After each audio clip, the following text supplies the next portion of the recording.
এক সময়ের পরিচিত মুখ এবং দাপুটে সাংবাদিক মুন্নি সাহার বিরুদ্ধে ভয়ঙ্কর ও গুরুতর সব অভিযোগ উঠেছে। একদিকে জ্ঞাত আয় বহির্ভূত কোটি কোটি টাকার সম্পদের পাহাড়, অন্যদিকে ছাত্র জনতার আন্দোলনে হত্যা মামলার আসামি তিনি।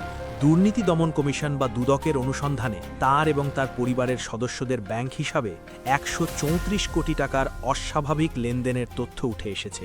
শুধু তাই নয়, গত ৫ আগস্টের পর তার একটি অ্যাকাউন্ট থেকেই তোলা হয়েছে ১২০ কোটি টাকা। ৩৩ থেকে ৩৫টি ব্যাংক অ্যাকাউন্ট জব্দ, দেশ ত্যাগে নিষেধাজ্ঞা এবং মানি লন্ডারিংয়ের মতো গুরুতর সব অভিযোগে এখন কোন ঠাসা এই সাংবাদিক? কিভাবে একজন সংবাদকর্মীর এত বিপুল সম্পদ হলো, আর কিভাবেই বা তিনি এতগুলো আইনি জটিলতার জালে জড়ালেন? চলুন সেই পুরো ঘটনাটি একদম সহজ ভাষায় জেনে নেওয়া যাক। দুর্নীতি দমন কমিশন বেশ কিছুদিন ধরেই মুন্নি সাহার সম্পদের বিষয়ে গভীরভাবে খোঁজখবর নিচ্ছিল। তাদের প্রাথমিক অনুসন্ধানে এমন কিছু তথ্য বেরিয়ে এসেছে যা দেখে তদন্তকারী কর্মকর্তারাও অবাক হয়েছেন। দুদক জানিয়েছে, ২০২৫ কর বর্ষ পর্যন্ত মুন্নি সাহার নিজের নামেই স্থাবর এবং অস্থাবর মিলিয়ে মোট ১৩৮,৮১,৫০,০০০ টাকার সম্পদের খোঁজ পাওয়া গেছে। এর মধ্যে ১,৮৫,৩২,০০০ টাকার স্থাবর সম্পদ এবং ১১,৯৬,০০,০০০ টাকার অস্থাবর সম্পদ রয়েছে। কিন্তু আশ্চর্যের বিষয় হল, এই একই সময়ের মধ্যে তার বৈধ বা গ্রহণযোগ্য আয়ের প্রমাণ পাওয়া গেছে মাত্র ৩,২৪,২৩,০০০ টাকার। একজন মানুষের বৈধ আয় ৩ কোটি টাকার ঘরে হলেও তার সম্পদ প্রায় ১৪ কোটি টাকার কাছাকাছি। অর্থাৎ তার আয়ের সঙ্গে সম্পদের পাহাড়ের কোনো মিল নেই।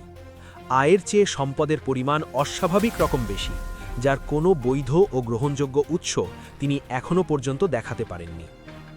শুধু মুন্নি সাহা একা নন, সম্পদের এই পাহাড় গড়েছেন তার স্বামী কবির হোসেনও। কবির হোসেন MS প্রমোশন নামের একটি প্রতিষ্ঠানের স্বত্বাধিকারী। তার নামেও ২,১২,০০,০০০ টাকার স্থাবর এবং ১৪,৫৫,৮৯,০০০ টাকার অস্থাবর সম্পদের সুনির্দিষ্ট তথ্য পেয়েছে দুদক। সব মিলিয়ে তার মোট সম্পদের পরিমাণ দাঁড়িয়েছে ১৬,৬৭,৯৩,০০০ টাকা। অথচ তার গ্রহণযোগ্য আয় ছিল মাত্র ৮,১৭,৪২,০০০ টাকা। স্বামী এবং স্ত্রী উভয়ের ক্ষেত্রেই আয়ের চেয়ে সম্পদের পরিমাণ অনেক বেশি। এই বিপুল পরিমাণ টাকা কোথা থেকে এলো? সাংবাদিকতার মতো একটি পেশাকে ঢাল হিসাবে ব্যবহার করে প্রভাব খাটিয়ে কোনো ধরনের চাঁদাবাজি বা প্রতারণা করা হয়েছে কিনা, সেসব বিষয়েই এখন পুঙ্খানুপুঙ্খ অনুসন্ধান চালাচ্ছে দুর্নীতি দমন কমিশন। সবচেয়ে বড় অসঙ্গতিটি সামনে আসে মুন্নি সাহার ফিক্সড ডিপোজিট বা স্থায়ী আমানতের হিসাব ঘাটতে গিয়ে। দুদকের তদন্তকারী কর্মকর্তারা তার ব্যাংক অ্যাকাউন্টের FDR-এ প্রায় ১২ কোটি টাকার গড়মিল পান। এই বিপুল পরিমাণ টাকার কোনো হিসাব মুন্নি সাহা দিতে পারেননি। পরিস্থিতি আরও অনেক বেশি সন্দেহজনক রূপ নেয় ২০২৪ সালের ৫ আগস্ট শেখ হাসিনা সরকারের পতনের পর। মুন্নি সাহার একটি ব্যাংক অ্যাকাউন্ট থেকে নগদ ১২০ কোটি টাকা তুলে নেওয়া হয়। জানা গেছে, মোট ১৭টি ব্যাংকের মাধ্যমে এই বিপুল পরিমাণ টাকার লেনদেন করা হয়েছে। বিশেষ করে গুলশান এবং কারওয়ান বাজারে অবস্থিত ওয়ান ব্যাংকের শাখাগুলো থেকে এই মোটা অঙ্কের টাকা উত্তোলন করা হয়। বর্তমানে ওই অ্যাকাউন্টটিতে স্থিতি হিসাবে ১৪ কোটি টাকা দেখানো হয়েছে। তুলে নেওয়া এই টাকার মধ্যে ১২ কোটি টাকার কোনো বৈধ উৎস তিনি তদন্তকারী কর্মকর্তাদের দেখাতে সম্পূর্ণ ব্যর্থ হয়েছেন। আর্থিক খাতে এমন অস্বাভাবিক এবং বিধি বহির্ভূত লেনদেনের বিষয়টি নজরে আসার পর বাংলাদেশের আর্থিক গোয়েন্দা ইউনিট বা BFIU মুন্নি সাহার ব্যাংক অ্যাকাউন্ট জব্দ করার জন্য দ্রুত পদক্ষেপ নেয়।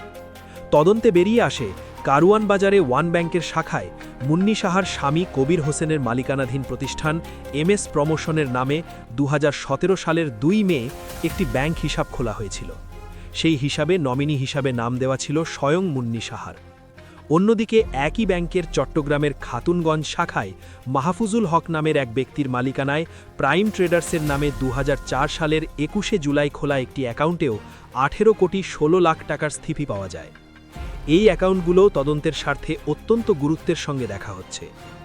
এই সমস্ত অবৈধ লেনদেন এবং অর্থ পাচারের চেষ্টার সুনির্দিষ্ট অভিযোগে দুদকের উপপরিচালক ইয়াসির আরাফাত আদালতে মুন্নি সাহা এবং তার স্বামীর ব্যাংক অ্যাকাউন্ট অবরুদ্ধ বা ফ্রিজ করার জন্য আবেদন করেন। আদালতের কাছে দেওয়া সেই আবেদনে স্পষ্টভাবে উল্লেখ করা হয়েছে যে মুন্নি সাহা অবৈধ উপায়ে অর্থ উপার্জন করেছেন। তিনি তার জ্ঞাত আয়ের বাইরে বিপুল সম্পদ অর্জন করে তা বিদেশে পাচারের চেষ্টা করেছেন বলে জোরালো প্রমাণ পাওয়া যাচ্ছে।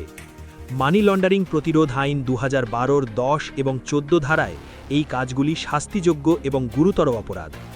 শুধু ব্যাংক অ্যাকাউন্টের টাকাই নয়, মুন্নি সাহা একটি বিলাসবহুল ডুপ্লেক্স বাড়িও কিনেছেন। সেই বাড়িটি কেনার জন্য এত টাকা কোথা থেকে এলো, তার আয়ের উৎস কী, সেটিও স্পষ্টভাবে জানতে চেয়েছে দুর্নীতি দমন কমিশন। এই বিপুল সম্পদের বিষয়ে জবাবদিহি করার জন্য 2024 সালের 30 জুলাই মুন্নি সাহাকে দুদক কার্যালয়ে তলব করা হয়েছিল। সেখানে তাকে টানা 3 ঘণ্টা জিজ্ঞাসাবাদ করেন তদন্তকারী কর্মকর্তারা। তার কাছে তার সব ব্যাংক অ্যাকাউন্টের নম্বর, আয়কর রিটার্নের কাগজপত্র, আয়ের উৎস এবং মোট সম্পদের হিসাব সহ অন্যান্য প্রয়োজনীয় ডকুমেন্ট চাওয়া হয়। কিন্তু দীর্ঘ এই জিজ্ঞাসাবাদে তিনি কোনো সঠিক উত্তর দিতে পারেননি। কর্মকর্তারা যখন জানতে চান যে তার আয়ের তুলনায় টাকার পরিমাণ কিভাবে এত বেশি হলো আর এফডিআরে 12 কোটি টাকা কোথা থেকে এলো, তখন তিনি কেবল অসংলগ্ন কথাবার্তা বলেছেন। কোনো সদুত্তর দিতে না পেরে তিনি সে সময় প্রয়োজনীয় কাগজপত্র জমা দেওয়ার জন্য সময় চেয়েছিলেন। কিন্তু পরবর্তীতে তার কাছে আয় ব্যয়ের ডকুমেন্ট বারবার চাওয়া হলেও তার তরফ থেকে কোনো সাড়াই পাওয়া যায়নি। স্বাভাবিকভাবেই এত বড় অভিযোগ থেকে বাঁচতে নানা মহলে দৌড়ঝাঁপ শুরু করেন মুন্নি সাহা। সূত্র থেকে জানা যায়, দুদকের এই আইনি অনুসন্ধান কাজ থামিয়ে দেওয়ার জন্য তিনি বিভিন্ন মাধ্যমে তদবির করতে শুরু করেন। দেশে নতুন সরকার আসার পরও তার এই তদবিরের গতি কমেনি, বরং আরও বেড়েছে বলে অভিযোগ রয়েছে। কমিশনের উপর নানাভাবে চাপ প্রয়োগ করা হচ্ছে, কিন্তু এত চাপ সত্ত্বেও দুর্নীতি দমন কমিশন অত্যন্ত স্বাধীনভাবে তাদের অনুসন্ধান কার্যক্রম চালিয়ে যাচ্ছে। এ বিষয়ে দুদকের উপসহকারী পরিচালক সাকেবুল নাহার পারুল গণমাধ্যমকে জানিয়েছেন যে মুন্নি সাহার সম্পদের বিষয়ে অনুসন্ধান চলমান আছে এবং তারা আশা করছেন শীঘ্রই এই কাজ শেষ হবে। নাম প্রকাশে অনিচ্ছুক দুদকের আরেকজন কমিশনার জানিয়েছেন, আগামী 1 মাসের মধ্যেই এই তদন্ত শেষ করা হবে। বিধি অনুযায়ী তার বিরুদ্ধে যথাযথ ব্যবস্থা নেওয়া হবে। এ বিষয়ে কথা বলার জন্য মুন্নি সাহার সঙ্গে যোগাযোগ করা হলেও তার মোবাইল ফোনটি বন্ধ পাওয়া যায়। আর্থিক কেলেঙ্কারির বাইরেও মুন্নি সাহার বিরুদ্ধে আরও অনেক গুরুতর অভিযোগ রয়েছে। তিনি একসময় এটিএন বাংলা সহ বিভিন্ন মিডিয়ায় কাজ করেছেন এবং পরবর্তীতে এটিএন নিউজ থেকেও তাকে অব্যাহতি দেওয়া হয়েছে। বর্তমানে তিনি 1 টাকার খবর নামের একটি অনলাইন পোর্টালের সম্পাদক হিসেবে যুক্ত আছেন। 2024 সালের জুলাই-আগস্ট মাসে যখন দেশে বৈষম্য বিরোধী ছাত্র জনতার আন্দোলন চলছিল, তখন তার ভূমিকা নিয়ে ব্যাপক বিতর্ক সৃষ্টি হয়। এই আন্দোলনের সময় রাজধানী যাত্রাবাড়িতে বুলিতে নাইম হাওলাদার নামের 17 বছর বয়সী এক শিক্ষার্থী নিহত হয়। সেই হত্যা মামলায় মুন্নি সাহাকে সরাসরি আসামি করা হয়েছে। শুধু যাত্রাবাড়ি নয়, মিরপুর সহ আরও বেশ কয়েকটি থানায় তার বিরুদ্ধে একাধিক হত্যা মামলা দায়ের করা হয়েছে। এই মামলাগুলোর জেরে তার উপর সাধারণ মানুষের তীব্র ক্ষোভের বহিঃপ্রকাশও দেখা গেছে। 2024 সালের নভেম্বরের দিকে তিনি কারওয়ান বাজার এলাকায় গেলে বিক্ষুব্ধ জনতা তাকে ঘিরে ধরে। তারা আন্দোলনের সময় তার বিতর্কিত ভূমিকা নিয়ে নানা প্রশ্ন করতে থাকে এবং এক পর্যায়ে তাকে আটক করে পুলিশের হাতে তুলে দেয়। মানুষের অভিযোগ ছিল, আন্দোলনের সময় তিনি সাধারণ মানুষকে বিভ্রান্ত করার জন্য নানা ধরনের মিসইনফরমেশন বা ভুল তথ্য ছড়িয়েছিলেন এবং ছাত্র জনতা নিহতের ঘটনায় তার ইন্ধন ছিল। সে সময় জনতার রসনাল থেকে বাঁচতে ডিবি পুলিশ তাকে হেফাজতে নেয় এবং পরবর্তীতে বেশ কিছু শর্তের বিনিময়ে মুচলেকা দিয়ে তিনি ছাড়া পান। সাধারণ মানুষের মাঝে এবং কিছু সংবাদ মাধ্যমে মুন্নি সাহাকে নিয়ে আরও কিছু ভয়ঙ্কর অভিযোগ ঘুরে বেড়াচ্ছে। অনেকেই অভিযোগ করেছেন যে তিনি ভারতীয় গোয়েন্দা সংস্থার রয়ের এজেন্ট হিসাবে কাজ করতেন এবং বাংলাদেশকে ভারতের অংশ করার কোনো গভীর ষড়যন্ত্রের সঙ্গে যুক্ত ছিলেন। এর পাশাপাশি 2009 সালে পিলখানায় বিডিআর বিদ্রোহের মর্মান্তিক ঘটনার সময়েও তার ভূমিকা নিয়ে প্রশ্ন তোলা হয়েছে। সে সময় মিথ্যা তথ্য ছড়িয়ে তিনি বিদ্রোহীদের উস্কে দিয়েছিলেন বলেও অভিযোগ রয়েছে। পরিস্থিতি বিবেচনায় নিয়ে এবং সুষ্ঠু তদন্তের স্বার্থে সিআইডি এবং দুদকের আবেদনে আদালতের নির্দেশে মুন্নি সাহা এবং তার স্বার্থ সংশ্লিষ্ট 33 থেকে 35টি ব্যাংক অ্যাকাউন্ট থেকে 18 কোটি 16 লাখ টাকা অবরুদ্ধ করা হয়েছে।